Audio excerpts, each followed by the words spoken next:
नागपुरी कवि गिरिराज को घासीराम सम्मान पुरस्कार कब मिलक। यानी कि ये गिरिराज किन्हें बोला गया है, अभी हम लोग टोटल डिटेल्स जानेंगे। तो गिरिराज किन्हें बोला गया है, तो डॉक्टर गिरधारी राम गोंझू को क्या बोला गया है, डॉक्टर गिरधारी राम गोंझू का जो उपनाम है गिरिराज है। भाई इनको डॉक्टर गिरधारी राम गोंझू को घासीराम सम्मान पुरस्कार कब दिया गया, 25 जनवरी 2004 को। तो मैं बता दूं कि इनका जो है 25 जनवरी को घासीराम सम्मान मिला। भाई इनका जन्म कब हुआ था, तो 5 दिसंबर 2004 को इनका जन्म हुआ था खुट्टी जिला में। कहाँ, खुट्टी जिला में। कौन सा जगह, बेलवा दाग। खुट्टी जिला में कहाँ हुआ था, बेलवा दाग में हुआ था। भाई इनके पिता का क्या नाम था, तो इंद्रनाथ गोंझू नाम था। पिता का क्या नाम था, इंद्रनाथ गोंझू। क्या नाम था, इंद्रनाथ गोंझू। नेक्स्ट, लालमणि देवी किनका नाम था, इनके माता जी का नाम था। लालमणि देवी किनका नाम था, इनके माता जी का नाम था। भाई इनका जो देहांत हुआ ना, कितने वर्ष की आयु में हुआ इनका देहांत, है ना, कितने वर्ष की आयु में इनका देहांत हुआ, तो 81 वर्ष की आयु में इनका जो है देहांत हुआ। टोटली 81 वर्ष की आयु में इनका देहांत हुआ। कब, 15 अप्रैल 2021 को इनका जो है रांची रिम्स में निधन हुआ था। इनकी पत्नी का नाम क्या है, कहाँ हुआ था निधन, रांची रिम्स में 15 अप्रैल 2021 को। इनकी जो पत्नी है, पत्नी का क्या नाम है भाई, पत्नी का सरस्वती देवी या फिर गोंझू, ये हम लोग जानते हैं। तो दोस्तों इसी प्रकार का डिटेल्स देखने के लिए आप संपूर्ण वीडियो देखिए। यहाँ जो आपका आज कराया जा रहा है नागपुरी का जो है विश्लेषण, यानी कि फुल नागपुरी सेट का जो है 3 का विश्लेषण कराया जा रहा है। ठीक है, यहाँ विश्लेषण आज जो है हम लोग क्या देखेंगे, नागपुरी जो टेस्ट 3 है उसका पूरा फुल एनालिसिस देखेंगे। अगर आप लोगों ने एडी क्लासेस ऐप नहीं डाउनलोड किया है तो जल्द से जल्द डाउनलोड कर ले, क्योंकि यहाँ जो है अभी नागपुरी टेस्ट सीरीज का बौछार हो रहा है। ठीक है, एकदम बहुत ही बेहतरीन प्रश्न मिलेंगे। ठीक ना, ऐसा प्रश्न आप कभी नहीं देखे होंगे, लेकिन आपका जो है सारे जो है न्यू सिलेबस के आधार पर है। और यहाँ जो है 20+ आपको सेट अवेलेबल है एडी क्लासेस पर। वनली कितना, 149 में। कितना, 149 में। एडी क्लासेस से नहीं जुड़े हैं तो जल्द से जल्द जुड़ जाएं।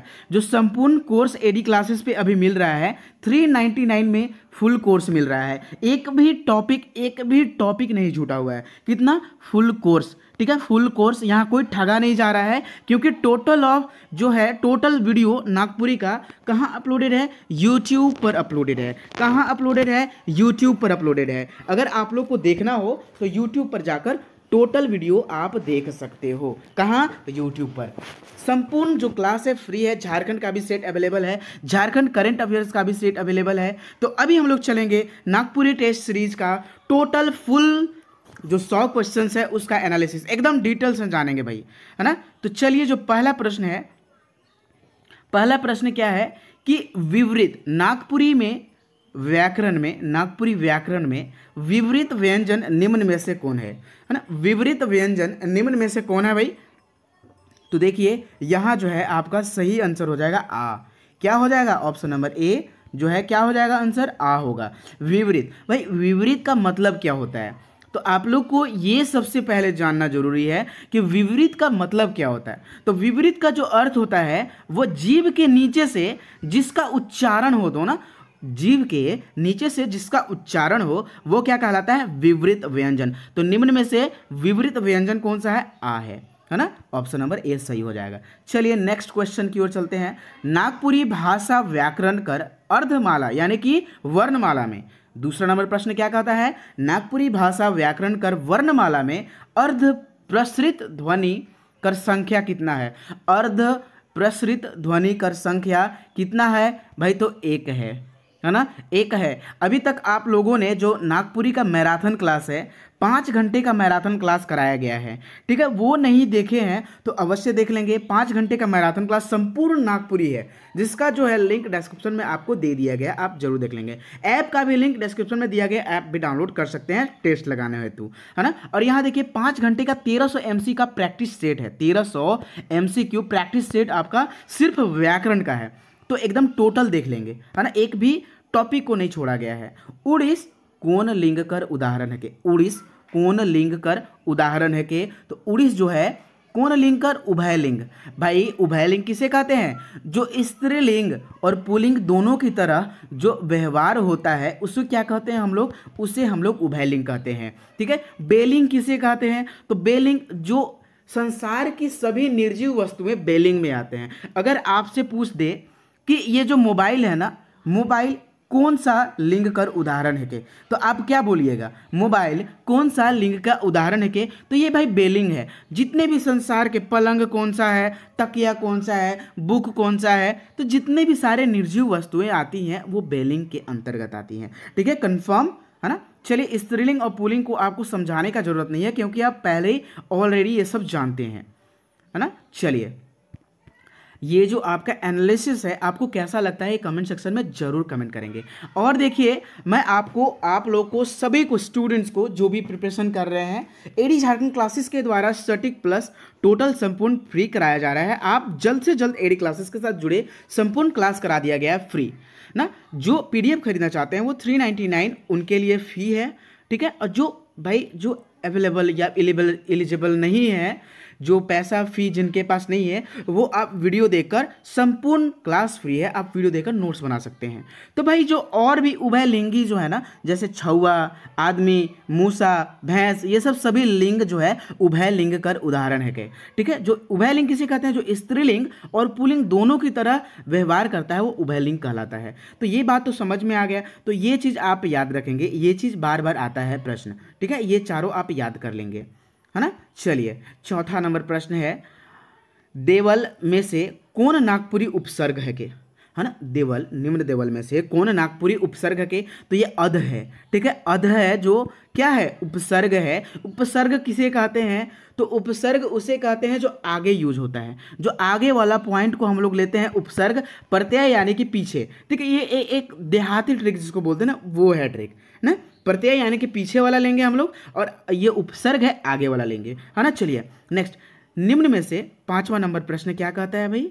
निम्न में से दीर्घ स्वर है के? भाई दीर्घ स्वर निम्न में से कौन कौन है? तो दीर्घ स्वर का अर्थ क्या होता है? जो देखो जिसका उच्चारण करने में थोड़ा ज्यादा टाइम, लॉन्ग टाइम लगे, वो क्या कहलाता है? दीर्घ स्वर। ह्रस्व स्वर किसे कहते हैं? तो स्वर 3 प्रकार से होते हैं। ठीक है, और नागपुरी में स्वर टोटल 8 होते हैं। ये सिर्फ चारों आपको ना, ये सारी चीज आपको बताएंगे आगे। तो ये जो दीर्घ स्वर होते हैं ये 3 होते हैं। तो दीर्घ स्वर, ह्रस्व स्वर और संयुक्त स्वर। ठीक है, दीर्घ स्वर जिसमें आपको है उच्चारण करने का समय ज्यादा लगता है। ठीक है, तो उसे क्या कहते हैं? जैसे आ, बड़ी ए, बड़ी ऊ, इस प्रकार से है ना। तो ये ज्यादा टाइम है दीर्घ स्वर। ह्रस्व स्वर अ, छोटी ई, छोटी ऊ, तो इस प्रकार से आपका हो गया ये ह्रस्व स्वर, है ना। चलिए, ऑप्शन नंबर इसका डी सही हो जाएगा। चलिए नेक्स्ट नंबर जो प्रश्न है नागपुरी में, 6 नंबर प्रश्न, नागपुरी में बुलेक कर माने का हुईला?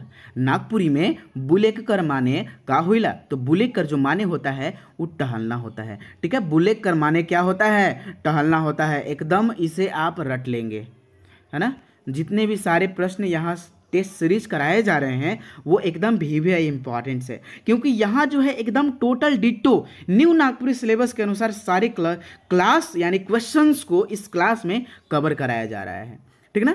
चलिए, 7वां नंबर प्रश्न क्या कहता है कि सुनेक कर आधार पर, है ना, सुनेक कर आधार पर ध्वनि कर ना वर्गीकरण कै किस्म में करल जाइला? तो भाई 2 किस्म में करल जाइला। कितने किस्म में? यानी कि 2 प्रकार में बांटा जाता है ना। ध्वनि को कितने भागों में बांटा जाता है? तो 2 भागों में बांटा जाता है। चलिए नेक्स्ट, कबरा संज्ञा का सही स्त्रीलिंग रूप बताऊं। कबरा जो संज्ञा है इसका सही स्त्रीलिंग रूप क्या होगा? कबराइन, कबरीन, कबरी या फिर डी शोभे? तो इसका जो सही आंसर हो जाएगा ऑप्शन नंबर सी होगा। चलिए नेक्स्ट, अगला नंबर जो प्रश्न है, अगला नंबर प्रश्न क्या कहता है भाई? 9 नंबर प्रश्न, छौआ सुतेला वाक्य में जो है कौन क्रिया से संबंधित है? छौआ सुतेला वाक्य कौन क्रिया से संबंधित है? तो मैं बता दूं, अगर आपको नागपुरी में एक भी प्रश्न नहीं गलती करना है भाई, तो लिंक जो है नागपुरी व्याकरण का 10 घंटे का मैराथन क्लास अपलोडेड है, वो आप वीडियो देख लीजिए, एक भी प्रश्न नहीं छूटेगा। तो छौआ सुतेला वाक्य जो है कौन क्रिया से संबंधित है? तो ये अकर्मक क्रिया है। भाई अकर्मक क्रिया किसे कहते हैं? तो अकर्मक क्रिया उसे कहते हैं जो प्रश्न पूछने पर उसका आंसर ना मिले, दैट्स द मीन ऑफ अकर्मक क्रिया। और जो प्रश्न पूछने पर उसका आंसर मिल जाए वो क्या कहलाता है? सकर्मक क्रिया। जैसे कि ऊ घर जाइला, है ना, ऊ घर जाइला, ऊ घर जाइला, तो ऊ कहाँ जाइला? ऊ घर जाइला, कहाँ का देखो आंसर मिल गया, मुझे जो प्रश्न पूछे उसका आंसर मिल गया, यानी कि ये क्या हो गया? ये आपका हो गया सकर्मक। और ऊ जाइला, भाई कहाँ जाइला? पते नहीं खे, तो एकर में का हो जाई? तो एकर में अकर्मक क्रिया हो जाइला। ठीक है, चलिए नेक्स्ट नंबर 10 नंबर प्रश्न है, निम्न देवल में से कालवाचक, ठीक है, निम्न देवल में से कालवाचक क्रिया विशेषण कौन है के? निम्न देवल में से कालवाचक क्रिया विशेषण कौन है के? तो ये देखिए कालवाचक सब है, रोजे रोज, ठीक है, दिनों दिन, कामे काम, ये सारे जो हैं क्या चीज़ हैं? कालवाचक आपका इसमें विशेषण है। ठीक है, तो नागपुरी में विशेषण कितने प्रकार के होते हैं भाई? ठीक है, नागपुरी में कितने प्रकार के विशेषण होते हैं ये आपको कमेंट सेक्शन में कमेंट करना है। 4 आप, मुझे उम्मीद है कि 10 घंटे का जो मैराथन क्लास है, 5 घंटे का टोटल डिटेल्स बताया गया है और 5 घंटे में 1300 MCQ क्वेश्चंस बनाया गया, एक भी डाउट नहीं रहेगा। तो मुझे उम्मीद है कि आप लोगों ने सारे लोग वो वीडियो को देख चुके होंगे। ठीक है, तो ये जो क्रिया विशेषण है कितनी प्रकार का होता है नागपुरी में? 4, 5, 6, 8, कितने प्रकार का होता है? मुझे भाई विशेषण भी चाहिए, है ना। कमेंट सेक्शन में आपको विशेषण भी कमेंट करना है। अगर आप रियल में स्टूडेंट हैं तो भाई कमेंट सेक्शन में कमेंट जरूर करेंगे ताकि आपको एग्जाम सेंटर में याद रहे, कंफ्यूज ना होवे। तो विशेषण और क्रिया विशेषण आपको डैश करके लिखने हैं कि कितने प्रकार में बांटा गया है ना। चलिए, अर्थ के आधार पर, है ना, संबंध बोधक अवयव कर कैठो भेद होवेला। अर्थ के आधार पर, का चीज के आधार पर रे भाई? अर्थ के आधार पर, ठीक ना, अर्थ के आधार पर जो संबंध बोधक अवयव कर कैगो भेद होवेला? तो ये चीज 8 गो भेद होता है का चीज के? अर्थ के आधार पर। लेकिन अवयव कर कितना भेद होता है? ठीक है, 4, 5, यही 2 ऑप्शन है आपके पास। ठीक ना, चलिए नेक्स्ट प्रश्न है 12 नंबर प्रश्न, शब्द समासिक शब्द में समस्त पद के जुदा जुदा करे कर विधि के का कहे जाएगा, है ना। जो ऐसा शब्द जो शब्द के जुदा जुदा यानी कि अलग किया जाता है उसे हम लोग क्या कहते हैं? तो उसे विग्रह कहते हैं। क्या कहते हैं? विग्रह। ठीक है, चलिए विग्रह से ये एक मुझे क्वेश्चन याद आ गया, ठीक है ना। तो ये बताइए कि तिमी का अर्थ क्या होवेला? तिमी का अर्थ जो है का होवेला? तिमी का अर्थ का होवेला? तो तिमी का जो अर्थ होता है क्या होता है? जल्दी बताएं। देखिए, तैसन, तोय, धूका, जल्दी बताएं। तिमी का जो अर्थ होता है वो क्या चीज होता है? तो वो जो होता है तैसन। क्या होता है? तैसन। तिमी का जो अर्थ होता है क्या होता है? तैसन होता है। चलिए नेक्स्ट प्रश्न की ओर चलते हैं हम लोग। मोहन कलम से लिख ले हैं, ई में कलम का है के? तो ई में जो है कलम का है के? तो बेलिंग है भाई। मैंने क्या बोला था? संसार के जितने वस्तु है वो सब बेलिंग में आएगा। ठीक है, तो अर्थ के आधार पर एक प्रश्न आपके लिए, this is the homework for you all, है ना, कि अर्थ के आधार पर जो है, अर्थ के आधार पर वाक्य का जो होता है कितना भेद होता है? अर्थ के आधार पर वाक्य का भेद बताएंगे।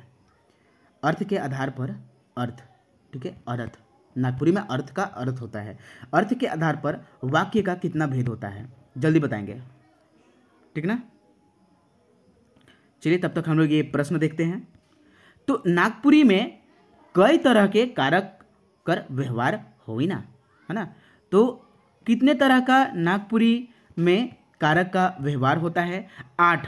ठीक है, व्यवहार 8 ही होता है, लेकिन कर्ता में जो है ना, कर्ता कारक में ना ने चिन्ह का प्रयोग नहीं होता है। ठीक है, 8 ही होता है, लेकिन कर्ता में ने चिन्ह का प्रयोग नहीं होता है नागपुरी में, है ना। ये चीज़ आप याद रखेंगे। तो भाई मैंने अभी प्रश्न क्या पूछा था कि अर्थ के आधार पर वाक्य का कितना भेद होता है? तो इसका जो सही आंसर हो जाएगा, सही आंसर क्या होगा? 8 होगा। सही आंसर कितना? 8 होगा। चलिए नेक्स्ट आगे प्रश्न है, ले से निम्न में से कौन कारक कर विभक्ति है? तो ले से जो है निम्न में से कौन कारक कर विभक्ति है?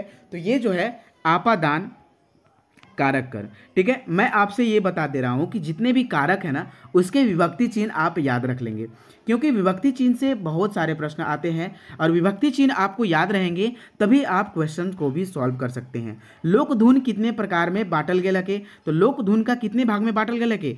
4 भाग में बांटा गया है। कितने भागों में बांटा गया है? 4 भागों में बांटा गया है। चलिए अगला प्रश्न की ओर चलते हैं हम लोग। अगला जो प्रश्न है, अगला प्रश्न क्या है? उबटन के लगावल जाइला। तो उबटन भाई मैंने पहले ही जब आप लोकगीत का आई थिंक आप लोग प्रिपरेशन कर रहे हैं या फिर कर चुके होंगे, तो लोकगीत में क्या मैंने बताया था, क्या मैंने पढ़ाया था? तो उबटन जो है लड़का लोग को लगाया जाता है। किसको? लड़का लोग को लगाया जाता है। नेक्स्ट, डॉक्टर श्याम परमार लोकगीत को कितने भागों में बांटा है? डॉक्टर श्याम परमार लोकगीत को कितने भागों में बांटा है? तो देखिए मैं एक ट्रिक बताया था।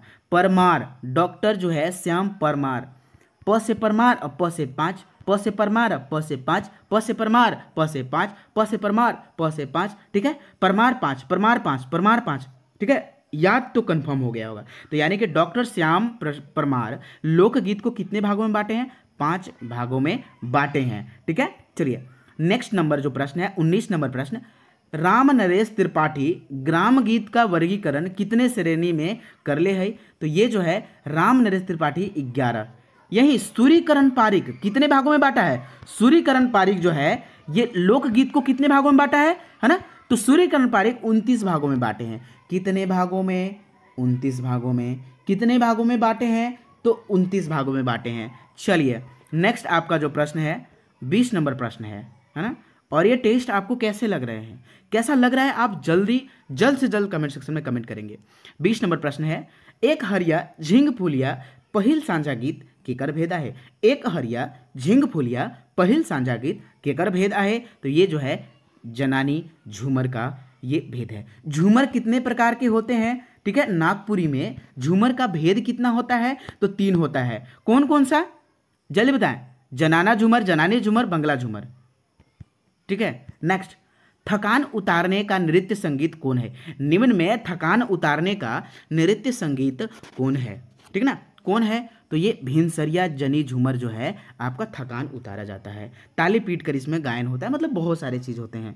ठीक है, अब ये बताइए कि ये जो आपके लिए एक प्रश्न है कि लीला, ठीक है, लीला के बेटा के जब सांप काटलक, ठीक है, यानी कि सुशीला के गोहमन सांप डांसले हलक, वो का खातिर? तो ओहे ठिन कौन हलक? ठीक है, तो कौन थी? लीला थी। जब सुशीला के गोहमन सांप काटा था ना, सुशीला के गोहमन सांप काटा था, तो उस टाइम मैं बीच बीच में क्यों डाल रहा हूं? क्योंकि आपका ध्यान भटके, है ना, ताकि आप भी प्रश्न जो है आप यहां आप एक सोच सके, क्योंकि एग्जाम में ऐसे ही आते हैं, रेगुलर वाइज आपके प्रश्न नहीं आएंगे। ठीक है, तो ये बताइए कि जब सुशीला को सांप गोहमन सांप डसा, कहाँ डसा था? बाह में। तो उहे ठिन उह जगह कौन थी? लीला थी। कौन थी? लीला थी। नेक्स्ट आपका 22 नंबर प्रश्न है, उरांव लोग मन जदूरा को का कही ना? तो उरांव लोग जो है, उरांव जनजाति भाई लोग, तो उन लोग जो है ये जदूरा को क्या कहते हैं? ठीक है, तो इन लोग जो है जदूरा को जदिरा कहते हैं। क्या कहते हैं? जदिरा कहते हैं। चलिए नेक्स्ट आपका जो अगला प्रश्न है 23 नंबर, उदासी गीत हके क्या चीज है? उदासी गीत पुरुष प्रधान है। उदासी गीत कब गाया जाता है? तो जेठ बैसाख के। ठीक है, जेठ बैसाख, गर्मी के, एकदम गर्मी से पीड़ित होकर जो है उदासी गीत का गायन होता है। इसमें स्वर मधुर और धीमी आवाज में होते हैं। ठीक है, ऐसे वाद्य यंत्र बजते हैं जो धीमी आवाज बजे, है ना। चलिए, हरिपूत को जगाने के लिए 24 नंबर प्रश्न है, हरिपूत को जगाने के लिए, है ना, जगाने के लिए निम्न में से कौन नागपुरी शिष्ट कथा में कहल गेल है? तो जागा जागा में कहा गया है। तो भाई ये आप मुझे बता दे कि जागा जागा जो कविता है किनके द्वारा लिखा गया है? जागा जागा जो आपका शिष्ट कविता है यह किनके द्वारा लिखा गया है? CD सिंह के द्वारा, है ना। किसके द्वारा लिखा गया है? CD सिंह के द्वारा, है ना। चलिए, जागा जागा किनके द्वारा लिखा गया है? CD सिंह। चलिए नेक्स्ट हम लोग अगले प्रश्न की ओर चलते हैं। 25 नंबर प्रश्न, जागा जागा के लेखक कौन है? CD सिंह। नेक्स्ट चलिए अगला प्रश्न है, का कर चोट से गतर पर बोझ होवेला? का कर चोट से गतर कर बोझ होवेला?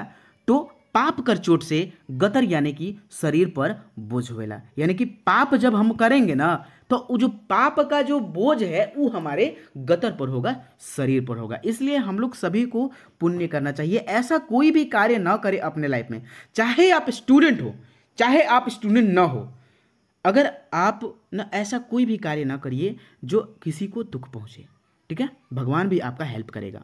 तो ये जो है बिरसा तोर याद से लिया गया है, जिनके लेखक जो हैं क्षितिज कुमार राय हैं, ठीक है। बिरसा तोर याद से लिया गया है, जिनके लेखक कौन है, क्षितिज कुमार राय, ठीक है। नागपुरक भाईमन शिष्ट कविता में कवि है ना तान कर सीना का धरने का बात कहे हैं, है ना, जो सीना तान कर का धरने का बात कहे हैं नागपुरक भाईमन ये शिष्ट कविता में, ठीक है। तो हथियार धरने को कहे गए हैं, क्या धरने को कहे हैं, हथियार धरने को कहे। भाई नागपुरक जो है भाईमन के कौन लेखक हैं, है ना। मैं बार बार लेखक क्यों बताता हूं, क्योंकि लेखक से प्रश्न आएंगे ही आएंगे, और मैं सारे आपको क्वेश्चंस में लेखक का बताऊंगा, क्योंकि और सारे टेस्ट में, क्योंकि आपको ये कंठस्थ से याद हो जाए, है ना। अब याद है तो कमेंट सेक्शन में कमेंट कीजिए। तो भाई भीम महतो कौन है, भीम के भाई, आप क्या बताए थे, भीम के भाई, है ना, नागपुरक भाई मनक, है ना। तो भीम के भाई यानी कि भीम महतो, है ना। चलिए अगला प्रश्न है, तुलसी कर पौधा कहाँ लगावल गया हलक, तुलसी कर पौधा कहाँ लगावल गया हलक। तो याद कीजिए तुलसी और कैक्टस से ये प्रश्न लिया गया है, और इनके लेखक कौन है, तो धनेंद्र प्रवाही लेखक है। कौन है, धनेंद्र प्रवाही, कौन है, धनेंद्र प्रवाही इनके लेखक हैं। और जो है तुलसी का पौधा और कैक्टस से लिया गया है, तो तुलसी का पौधा अंगना कर बीचों बीच, और यही तुलसी के पौधा को कोई जो आया था और कबाड़ कर कैक्टस का पौधा लगा दिया था, वो घर के अररा में, कहाँ, किनारे किनारे। चलिए अगला प्रश्न है 28 नंबर प्रश्न, क्या कहता है भाई, 28 नंबर प्रश्न जो है, सेज पर पलंग, ठीक है, सेज पलंग पर डैश नहीं परे भाई कविता के ई जो पंक्ति के पूरा करूँ। अब ई जो है ई पंक्ति कौन कविता से लिया गया है भाई ना, ई जो है आपका जो है कौन कविता से लिया गया है, और ये जो है खाली स्थान को क्या होगा। तो देखिए सेज पलंग पर नींद नहीं परे रे भाई, है ना, ये आपका यहाँ कंफर्म हो जाएगा, डी ऑप्शन नंबर सही। और ये कौन से कविता से लिया गया है, तो जेठ मास अति से, जिनके लेखक कौन है, भरत नायक, है ना। चलिए 29 नंबर प्रश्न, आयो कर पीठ, आयो मतलब माई होता है नागपुरी में, आयो कर पीठ कैसन सांस अटकल रहे। तो उसमें सूखल, भूखाल, पियासल, टटाल सभी प्रकार के जो है सांस अटकल रहे, है ना। तोर बेतरा से लिया गया है, ये जो प्रश्न लिया गया है ना, कहाँ से लिया गया है, तोर बेतरा से। भाई तोर बेतरा से इनके लेखक कौन है, गिरधारी राम गोंझू।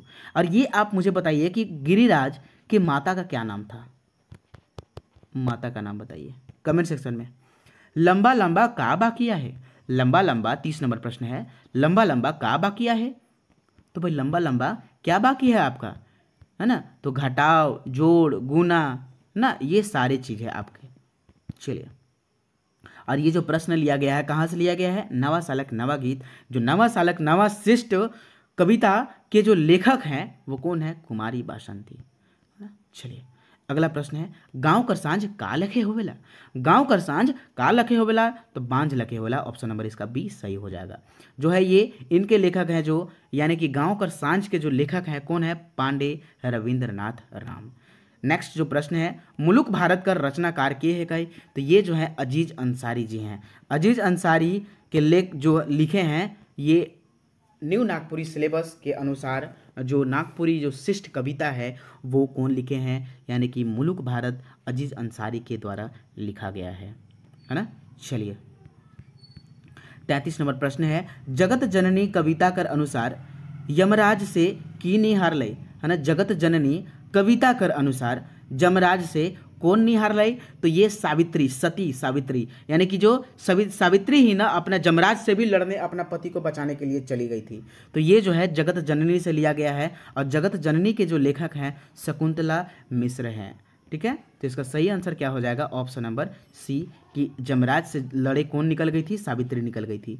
नेक्स्ट आपका जो है पोड़लो बरखा ऋतु, ठीक है, पोड़लो बरखा ऋतु ना शिष्ट गीत कर अनुसार। तो पहले ये मैं बता दूं कि पोड़लो बरखा ऋतु कौन विधा में छपला है, तो यह एक क्या है, यह एक गीत है। क्या है, पोड़लो बरखा ऋतु क्या है, एक गीत है ना।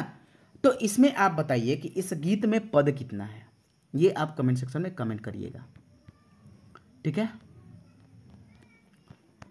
तो ये जो है पोड़लो बरखा ऋतु में शिष्ट गीत कर अनुसार बिरहे बेदन चीतू में चीतू कर अर्थ का होवेला। तो चीतू यानी कि यहाँ चित बोला गया है और चित यानी कि मन, यानी कि ऑप्शन नंबर इसका 20 सही हो जाएगा। चलिए, पोड़लो बरखा ऋतु के जो लेखक हैं वह कौन है? रघुनाथ निरपति, है ना। इनके जो लेखक हैं कौन है? तो रघुनाथ निरपति इनके लेखक हैं। चलिए हम लोग आगे प्रश्न की ओर चलते हैं। जो आगे का जो प्रश्न है कि पापी प्राण छूटे नहीं झटके, ठीक है, पापी प्राण छूटे नहीं झटके के लेखक कौन है ना। यानी कि पापी प्राण छूटे नहीं झटके शिष्ट गीत में आंखें किस प्रकार लटका हुआ है और इनके लेखक कौन है। तो सबसे पहले मैं बता दूं कि इनके जो लेखक हैं कौन है? महंत घासी हैं। भाई महंत घासी का जन्म कब हुआ था भाई? ये आपको बता दिया गया है। डिटेल्स नहीं पढ़े हैं तो अवश्य पढ़ लेंगे। चलिए, तो पापी प्राण छूटे नहीं झटके जो आंख है किस प्रकार लटका हुआ है भाई, है ना। तो किस प्रकार लटका हुआ है? तो ये सुखल कमल के समान लटका हुआ है। ऑप्शन नंबर डी सही हो जाएगा। नेक्स्ट, केकर गला में मोती शोभत रहे, है ना। केकर गला में मोती शोभत रहे, तो काली मैया कर जो गला में है मोती शोभ रहा था। और ये जो है छोड़ू कपटी माया से लिया गया है। और इनके जो है पद कितना है? 3 पद है। कितना पद है? 3 पद है। तो भाई ये आप मुझे बताइए ना कि आपसे जो प्रश्न पूछे थे कि कितना पद है, तो इसमें जो आपका पद है ना पोड़लो बरखा ऋतु में 4 पद है। चलिए नेक्स्ट जो आपका प्रश्न है, आपका अगला प्रश्न, और छोड़ू कपटी जो माया के लेखक हैं वह कौन है? बरजूराम। बरजूराम का पूरा नाम क्या है? बरजूराम पाठक जी, है ना। ठहरू दाता दिगंबर गीत में धनी के कहल गेल है। तो जयनाथ काशी को क्या कहा गया है? धनी कहा गया है। जयनाथ काशी को क्या कहा गया है? धनी कहा गया है। चलिए अगले प्रश्न की ओर। और इनके जो लेखक हैं किनके? ठहरू दाता दिगंबर के, ये घासीराम हैं। नेक्स्ट, प्रफुल्ल कुमार राय के द्वारा निम्न में से कौन नागपुरी गीत लिखल गेल है? प्रफुल्ल कुमार राय के द्वारा निम्न में से कौन गीत लिखल गेल है? तो कौन सा गीत लिखा गया है? शिष्ट गीत आप याद करिए, कड़ की उठलक तरवारी, है ना। कड़ की उठलक तरवारी। और ये जो है आपसे मैं पूछ रहा हूं, तीर उपासल, उपासल कौन रहता है? आपको ये प्रश्न करा दिया गया है। देखते हैं किनको किनको याद है। पिछले सेट मैंने करा, उपासल क्या है, ठीक है। इस कविता में उपासल क्या है? तीर है या फिर तलवार है? जल्दी जल्दी, ठीक है, तलवार है। कमेंट सेक्शन में एकदम तुरंत करेंगे, ठीक है। चलिए नेक्स्ट जो आपका प्रश्न है, घुमर घुमर के का परेला। तो घुमर घुमर के का परेला? तो छीटा परेला। का कर छीटा? पानी कर छीटा रे भाई, ठीक है। तो ये जो प्रश्न है आपको कहाँ से लिए गए हैं? सावन घाटा से लिया गया है। और ये जो है आपका नईमुद्दीन मिर्दाहा लेखक हैं, ठीक है। सावन घाटा से लिया गया है और इनके लेखक नईमुद्दीन मिर्दाहा है।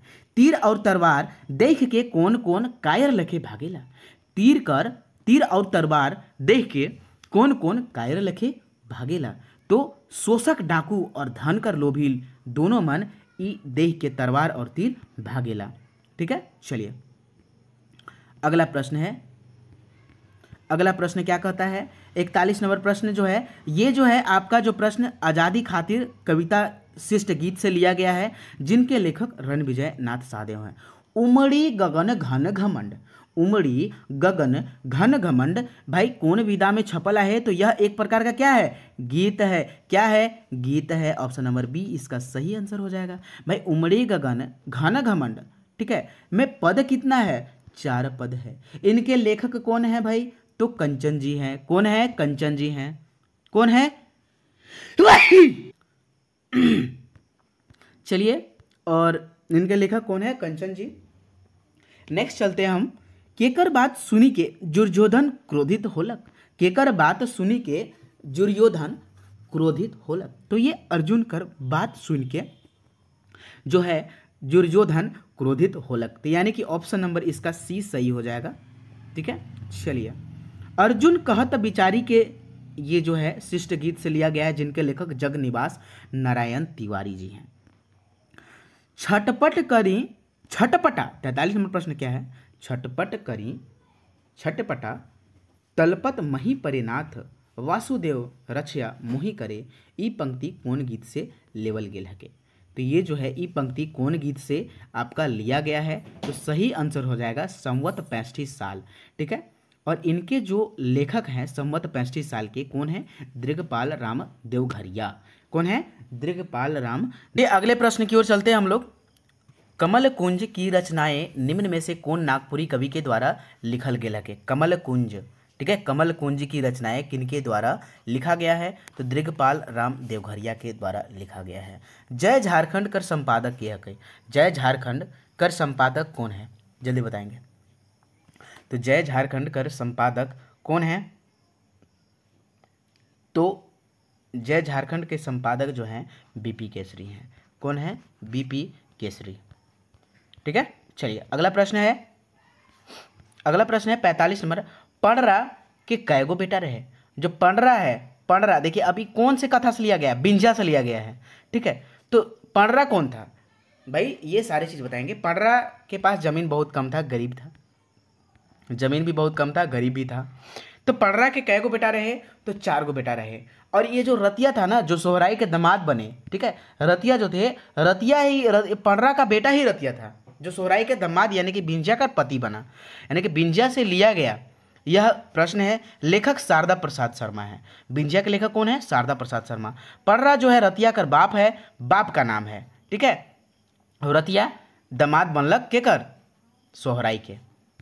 चलिए 46 नंबर प्रश्न आपका क्या कहता है भाई? सोहराई के पास कितना संपत्ति रहे? सोहराई के पास तो आपका जो है 46 नंबर जो प्रश्न है क्या था? तो इसका सही आंसर क्या हो जाएगा कि सोहराई के पास कितना संपत्ति रहे? तो देखिए 1 चिउरा डांड और 1 आना दोइन, यानी कि ऑप्शन नंबर 2 सही हो जाएगा। ठीक है, सी। रंथु के प्रथम बार शादी के लिए कौन मनालक? रंथु के जो प्रथम बार है शादी के लिए कौन मनाए, है ना? शादी के लिए रंथु को कौन मनाए थे? तो सबसे पहले भाटू मनाए थे। भाटू का जो अर्थ होता है, यह कौन होता है? ठीक है, मतलब क्या चीज़ होता है? भाटू का जो अर्थ होता है वो क्या होता है? तो जीजा जी होते हैं। ठीक है, जीजा जी होते हैं, है ना? चलिए अब हम लोग नेक्स्ट चलते हैं आपका अगले प्रश्न की ओर। और दूसरी बार कौन मनाए थे? तो इनकी जो है माँ मनाई थी। कौन मनाई थी? माँ। नेक्स्ट अगला प्रश्न है।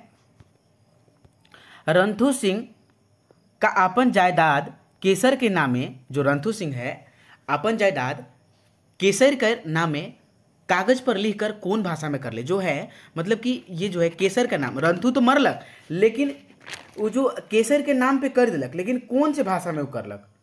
ठीक ना, कौन से भाषा में वो करलक? तो कैथी भाषा में वो लिखे थे। ठीक है, कौन से भाषा में? तो कैथी भाषा में वो लिखे थे। ठीक है, चलिए अगला प्रश्न है। यह जो है रंथु सिंह 1 चक्ता रौद से लिया गया है, और 1 चक्ता जो है रौद केकर द्वारा लिखल गेल है? जल्द से जल्द बताएं। नेक्स्ट, पहले भोलवा कर बाप सस्ता परिया में, यहां बोल रहा है सस्ता परिया, याद रहे। बाद में बढ़कर कितना हुआ था वो हम आगे बताएंगे। सस्ता परिया में कितना सगुन लेवत रहे ना? पहले भोलवा कर बाप सस्ता परिया में कितना सगुन लेवत रहे? तो 1 रुपया, मतलब कि फी 1 रुपया लेते थे। लेकिन बाद में जो प्राइस बढ़कर कितना हो गया फी का? 5 रुपये हो गए। नेक्स्ट आपका जो अगला प्रश्न है, रद्दी कागज से प्रश्न लिया गया है, और सस्ता परिया में 1 रुपया और फी जब बाद में बढ़ा तो 5 रुपया हो गया था। 50 नंबर प्रश्न क्या कहता है? रामधनी कहाँ जाते रहे जल खरी और लेपता लेके?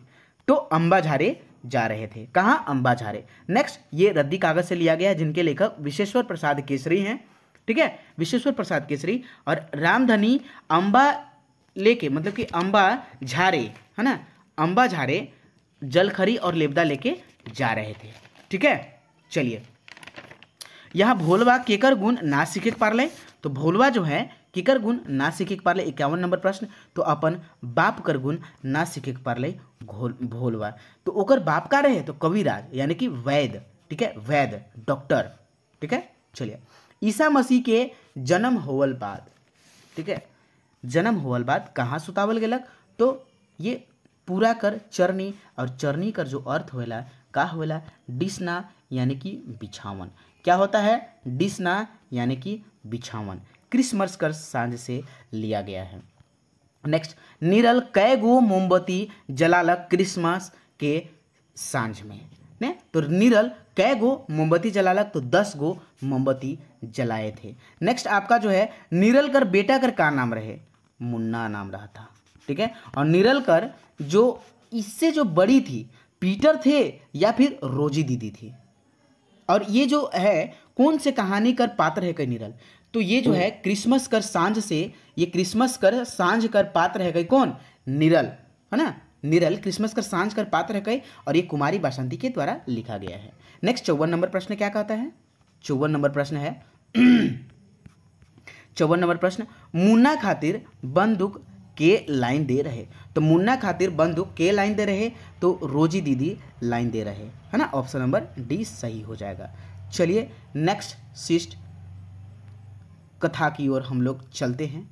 थाना में चोर मन केकर नाम दे दिलाई, तो सोहराई बूढ़ा, ठीक है, देवमन ओहदार, सोहराई बूढ़ा कर बाप। यानी कि देखिए यहाँ है कि थाना में चोर मन केकर नाम दे दिलाई, तो यहाँ सोहराई नहीं होगा, ठीक है। इसका जो आंसर होगा क्या होगा, जल्दी बताएं।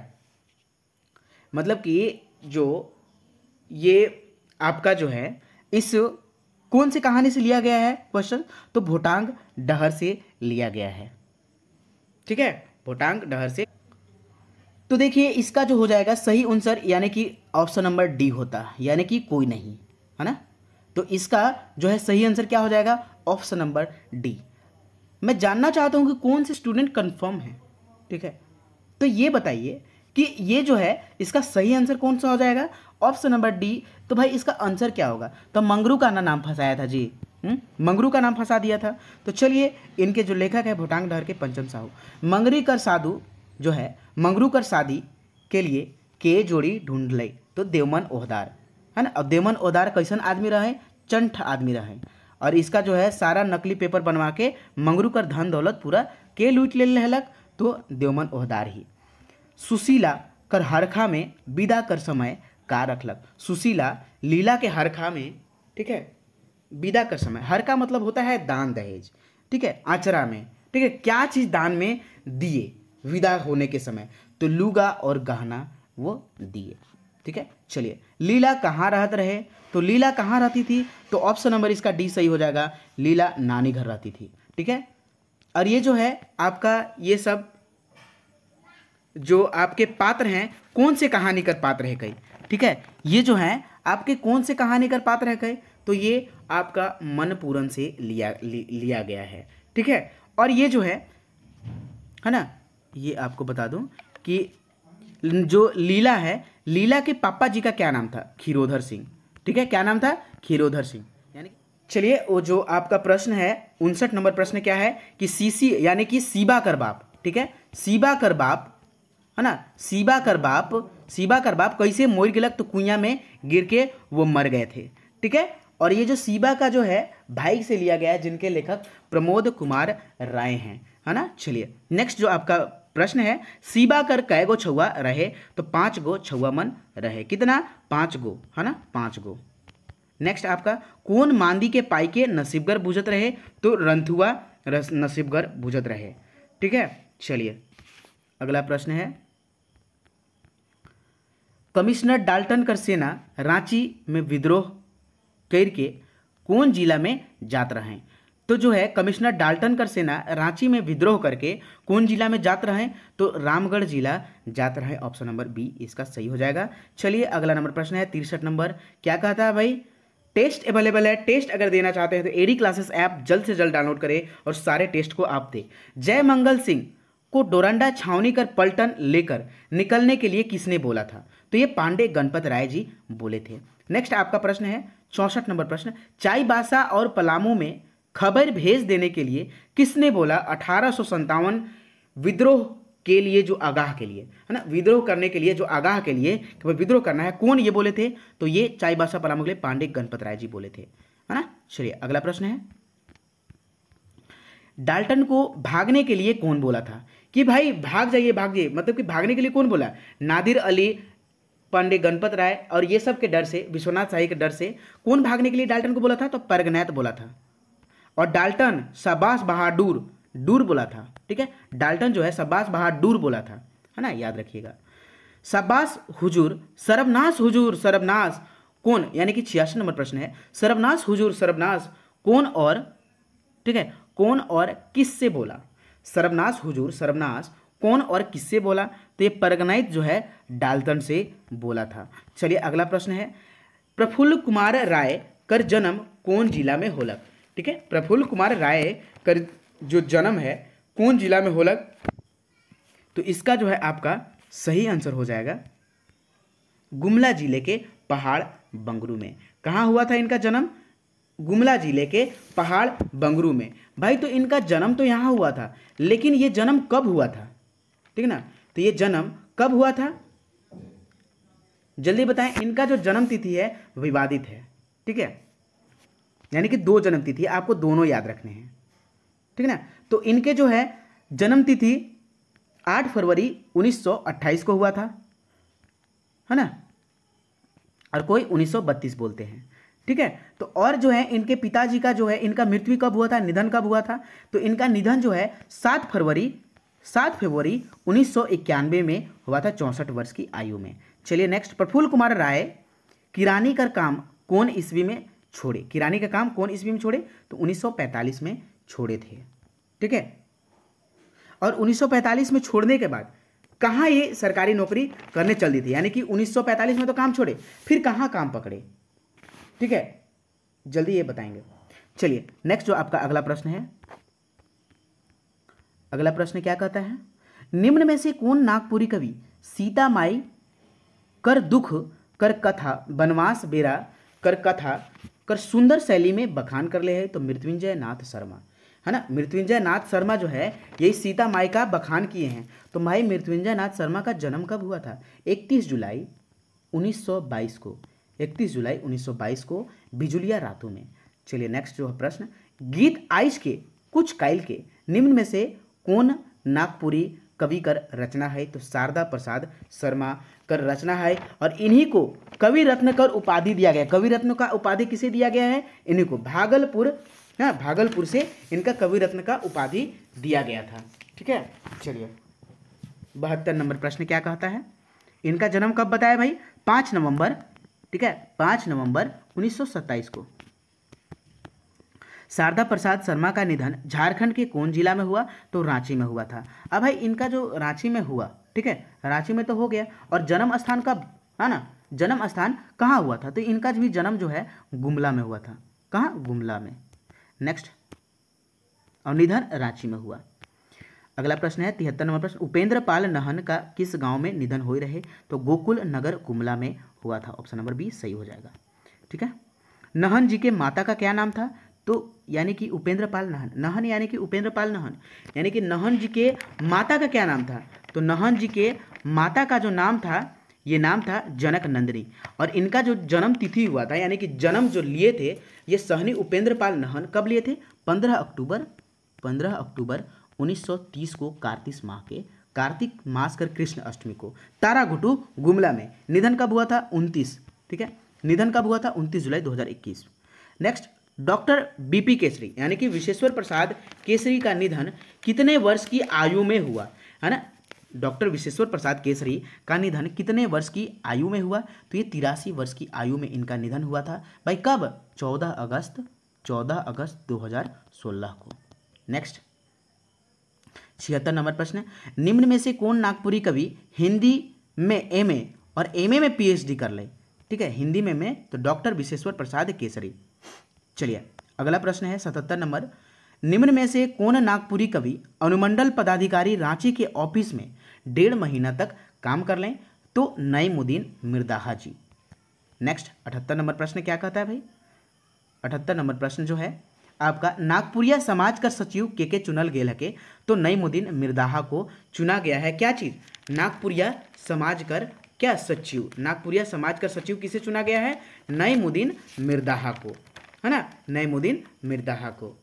और ये जो है मेजुर पाइक, नईमुद्दीन मिर्दाहा के द्वारा ही मेजुर पाइक जो लिखा गया था, कब लिखा गया था मेजुर पाइक, तो मेजुर पाइक 1982 में ये लिखा गया था। कब, 1982 में। और जो है यह एक कहानी संग्रह है। मेजुर पाइक क्या है, कहानी संग्रह। नेक्स्ट नागपुरी कवि गिरिराज को घासीराम सम्मान कब मिला? तो 25 जनवरी 2004 को। ठीक है, चलिए 80 नंबर प्रश्न है, नागपुरी कवि गिरिराज को विशेष सेवा सम्मान पुरस्कार कब देवल गेलक? तो विशेष सेवा सम्मान पुरस्कार इन्हें कब दिया गया था, है ना? गिरिराज को विशेष सेवा सम्मान पुरस्कार कब दिया गया था? 5 सितंबर 2001 को। 5 सितंबर 2001 को, है ना? 5 सितंबर। भाई गिरिराज के कितने बेटा और कितनी बेटियां थी? तो 2 बेटा और 1 बेटी। 2 बेटा 1 बेटी। और इनका जन्म यही 5 दिसंबर 1949 को। चलिए अगला प्रश्न है अगला प्रश्न है, रांची कॉलेज पत्रिका कौन नागपुरी कवि कर लिखल रचना है? रांची कॉलेज पत्रिका कौन नागपुरी कवि कर लिखल रचना है के? तो ये कुमारी बसंती के द्वारा लिखा गया है। नेक्स्ट अगला प्रश्न है, नागपुरी कवि डॉक्टर कुमारी बासंती कर द्वारा निम्न देवल में से कौन कौन रचना है? तो ये सभी है, लोकोक्ति, साहित्य और नागपुरी कर सौरभ सारे हैं। नेक्स्ट 83 नंबर प्रश्न, रुगड़ा खुखड़ी कौन विधा में छपल है? तो रुगड़ा खुखड़ी जो है यह एक कहानी संग्रह है। रुगड़ा खुखड़ी का है, यह एक कहानी संग्रह है। रुगड़ा खुखड़ी क्या है? कहानी संग्रह।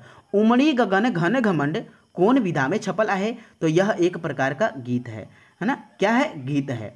नेक्स्ट सोहराई गीत ना, सोहराई गीत मुख्य रूप से किस समुदाय के लोगों का यह लोक संगीत है? तो अहीर लोगों का, यह अहीर समुदाय के लोगों का यह लोकगीत है। ठीक है, लोक संगीत है, लोकगीत है। नेक्स्ट जो है आपका अगला, झिंग फुलिया कौन पहर कर गीत आहे? झिंग फुलिया कौन पहर कर गीत आहे? तो ये पहिल सांझा गीत है।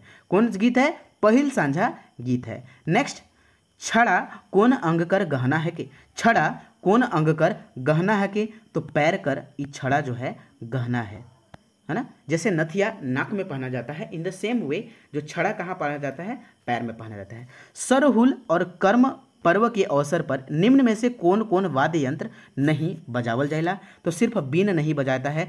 और ये जो है बीन में नागपुरी लोक संगीत में बीन वाद्य यंत्र का स्थान नहीं है, ये सारे बजते हैं। मांदर, नगाड़ा, घंटा सारे बजते हैं, लेकिन बीन नहीं बजता है।